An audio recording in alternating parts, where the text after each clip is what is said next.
You fixed it. Not because it was your job, not because anyone asked you to, but because you could see the problem clearly, and leaving a solvable problem unsolved goes against everything you are. The process had been bleeding the team dry for 8 months. 8 months of missed deadlines that got explained away. 8 months of rerouted work that nobody officially acknowledged. 8 months of absorbed failures that disappeared quietly before they reached the people above your manager. You stayed late to map the problem properly. You rebuilt the broken parts while still delivering everything else on your plate. You absorbed the chaos while it was messy before it had a clean resolution, and you made sure none of that mess ever became visible to the people above your manager. That is what made it invisible. Not just invisible to senior leadership above your manager, invisible in the way that only truly competent people can make difficult things invisible. The fix looked easy because you made it look easy, and that was the first mistake. And then it worked. The damn hell. The problem that had been quietly derailing the team for 8 months stopped derailing it. The output stabilized. The metrics looked clean. And for a brief moment, you felt the specific satisfaction of a difficult job done well. And your reward for solving the problem nobody else could solve was being permanently assigned to hold the dam. That is the fixer's penalty. Not a punishment handed down in a meeting. Not a conversation that anyone would ever acknowledge having. Just a quiet institutional decision that this problem now belongs to you. No raise, no promotion, no acknowledgement in the all hands meeting, no conversation that included the words well done or thank you in any official capacity. Just a quiet institutional understanding, passed silently between the people who make decisions, that this particular problem now belongs to this particular person. Meanwhile, the budget that should have gone to fixing the underlying infrastructure got quietly reallocated to something else entirely. Not maliciously, rationally, because the infrastructure problem had been solved, at least on the surface, and there were other priorities competing for that money. The dam is holding fine. Why would you spend money on a dam that is holding fine? To understand the fix's penalty fully, you first need to understand how work actually gets allocated inside organizations. Not how it is supposed to get allocated, how it actually does. The official version says work gets distributed based on role, capacity, and strategic priority. The real version says work flows toward whoever will absorb it without creating a problem for the person above them. This is not a cynical observation. It is a structural reality about how organizations actually function under time pressure and incomplete information. Managers are not tracking team capacity on a spreadsheet and making optimized allocation decisions. They are busy people choosing the path of least friction, and the path of least friction always runs toward whoever absorbs without escalating. The fixer is the specific type of person this system learns to exploit most effectively, not because they are naive, not because they lack intelligence, but because the qualities that make someone a great fixer, the ability to see broken things clearly, the drive to repair them, the competence to do it without creating additional problems, these qualities make them almost incapable of the strategic passivity that would protect them. Every single time the fixer fixes something, the organization learns something. Not a lesson about the importance of infrastructure investment, not a lesson about fair workload distribution. The lesson the organization learns is far simpler and far more damaging. It learns that this person will absorb dysfunction and that the cost of not addressing the underlying problem is functionally zero. And here's where the mechanism becomes genuinely serious, because the fixer has not just solved the problem. They have accidentally trained the organization to structurally underinvest in the problem area. Their competence has made the business case for proper investment disappear. The problem never becomes a visible crisis because the fixer always absorbs it before it reaches that threshold. The consequence is a feedback loop that tightens with every cycle. Each fix reinforces the organization's learned behavior. Each reinforcement reduces the likelihood of structural investment. Each reduction in structural investment makes the next recurrence more certain. And each recurrence lands back on the same desk with the same expectation that it will be handled quietly at the same pay grade with the same title. Now let us talk about the management calculation that makes all of this possible.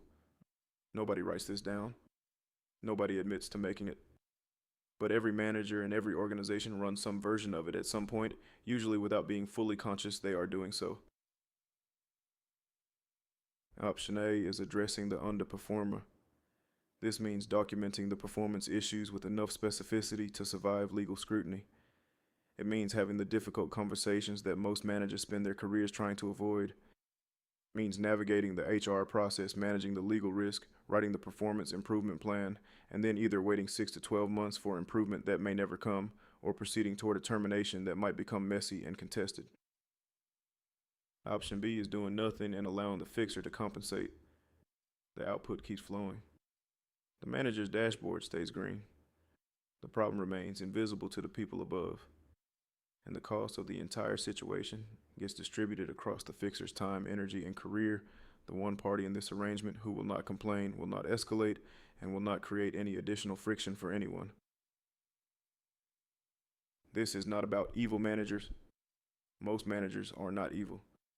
This is about convenience mathematics operating inside an incentive structure that rewards clean metrics and penalizes the kind of difficult organizational work that actually fixes things properly. Option A makes your metrics messy for 6 months. Option B keeps them clean indefinitely as long as the fixer holds. Here is how the loading accelerates over time. Every time the fixer solves a problem, the organization's baseline expectation of them quietly shifts upward. The output they produced under crisis conditions, the output that was genuinely exceptional, gets absorbed into the minimum expected standard. What was once remarkable becomes what is simply required of them, and the bar gets set at that level permanently until they exceed it again. The fixer does not get a promotion for fixing things, they get more things to fix. At the same pay grade, with the same title, carrying 2 jobs for the price of one, while the person whose job they are partially doing continues to receive their own full salary for producing half the output. Now let us talk about why the fixer is almost never promoted. Not because they are not capable of a higher role. Usually they are more than capable, but because a promotion is not just a reward for past performance. A promotion requires specific conditions that the fixer's very excellence has systematically destroyed.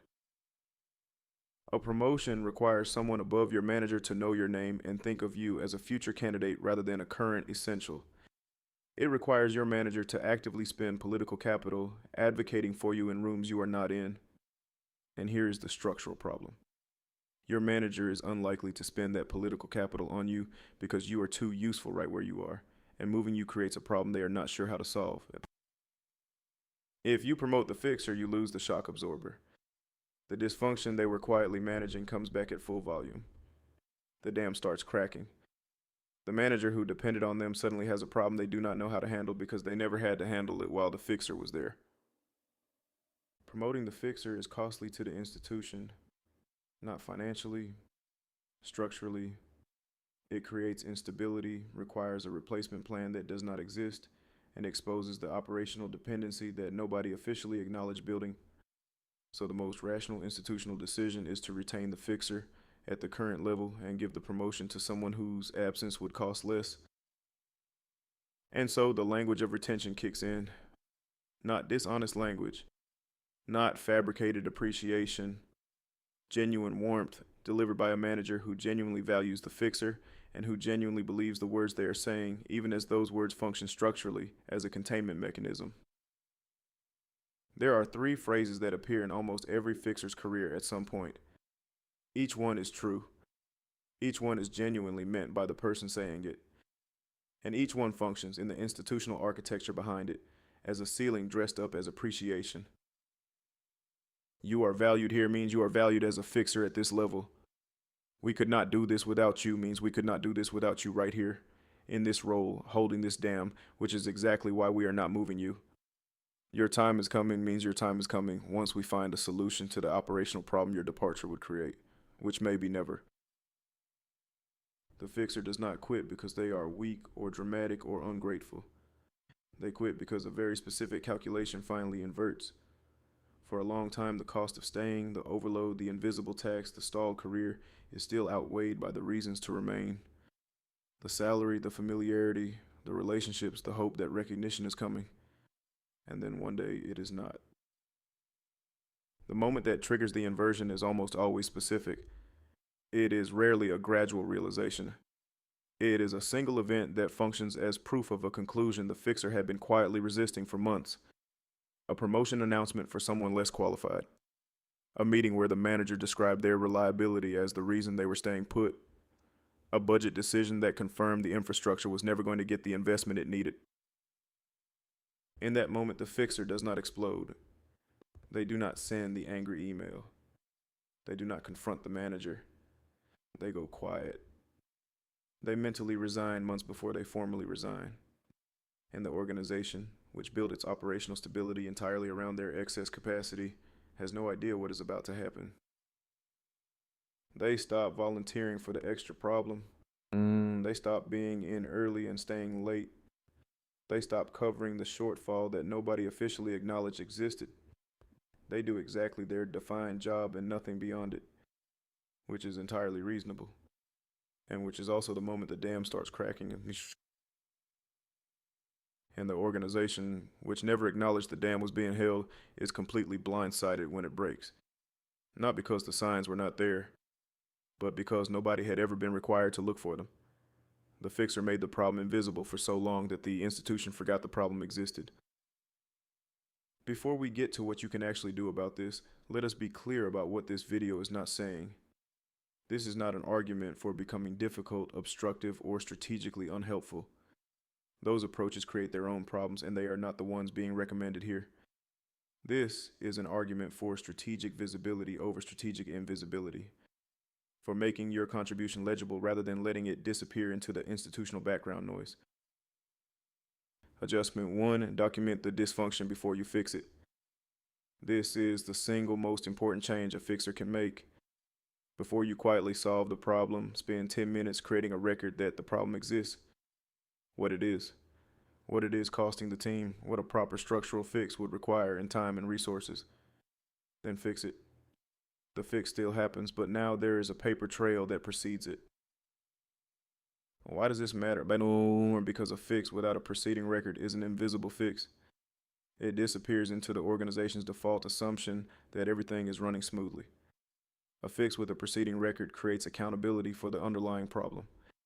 It makes the dysfunction visible to the institution before you make it disappear, which changes the institution's ability to pretend the problem never existed.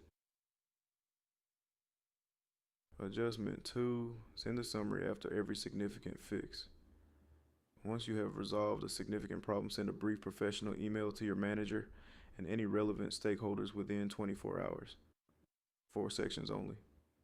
What the problem was, what it was costing the team, what you did to address it, and critically, what it will require going forward to prevent recurrence. That final section is the most important one. Why is the final section the most important? Because it converts your fix from a service to an invoice. It creates pressure to address the underlying cause rather than relying on you to absorb the recurring symptom indefinitely. Puts the structural investment question back in front of the people who have been avoiding it, in writing with your name attached to the documentation, every single time the problem recurs.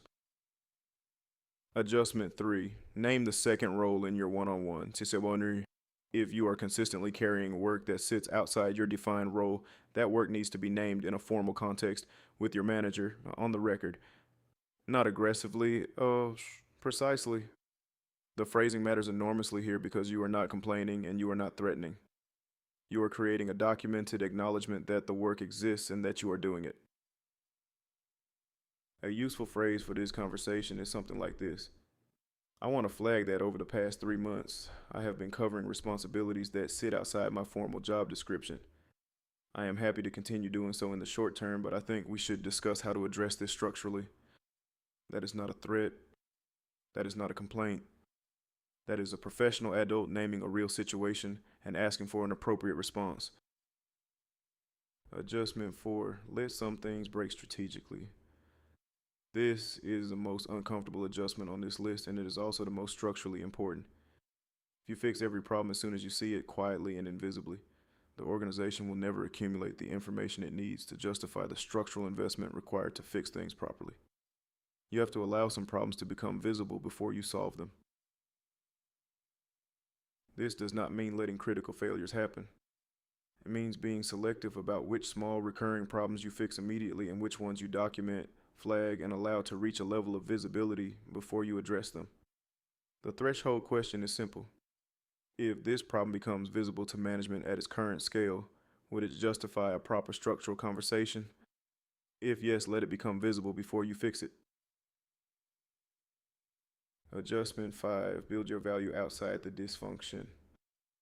Your fix or reputation inside one broken system is a local asset. It is known to one manager, relevant to one operational context, and entirely dependent on that specific manager's continued employment and goodwill. The moment that manager leaves or the moment the situation changes, your local reputation travels nowhere. You need visibility that exists independently of any single relationship. And what portable value looks like in practice is a documented record of outcomes that exists independently of your manager's version of events. Not self-promotional noise, professional documentation, brief structured updates to relevant stakeholders after significant outcome, cross-functional project involvement that puts your name in front of people who make decisions, a professional network that extends beyond the immediate team that currently depends on you. Here are all 5 adjustments together. 1. Document the dysfunction before you fix it. 2. Send the post-fix summary with the ongoing requirements section. 3. Name the second role in your one-on-one. 4. Let manageable problems become visible before you address them. 5. Build documented outcomes that travel beyond your current manager's awareness. None of these adjustments require you to become someone you are not.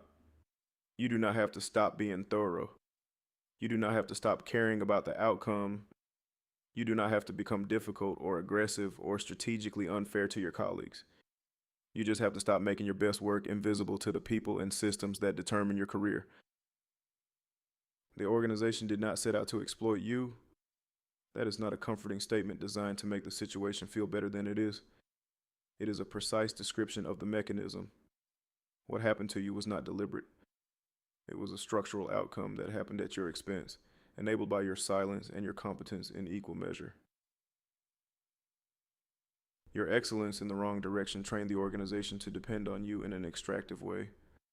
Quiet, absorbed, invisible, never invoiced. That is the precise description of how the dependency was built.